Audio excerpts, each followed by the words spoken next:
दुल्हे राजा के पिताजी जगदीश चाचा की तरफ से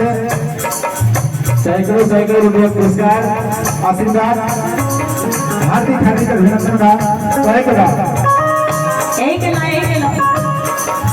अरे गाड़ी गाड़ी जा हो गाड़ी गाड़ी जा हो गाड़ी गाड़ी जा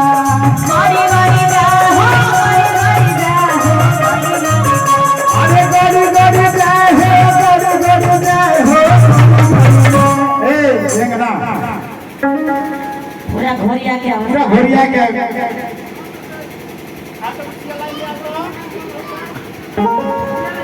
आता बहन पीछे वाले कहानी अरे गोड़ी गोड़ी जाए हो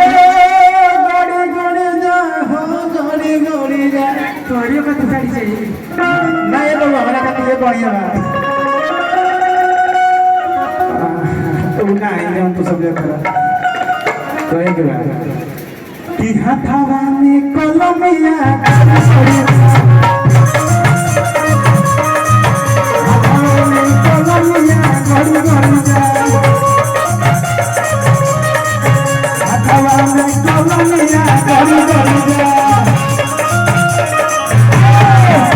Hãy subscribe cho kênh Ghiền Mì Gõ để không bỏ lỡ những video hấp dẫn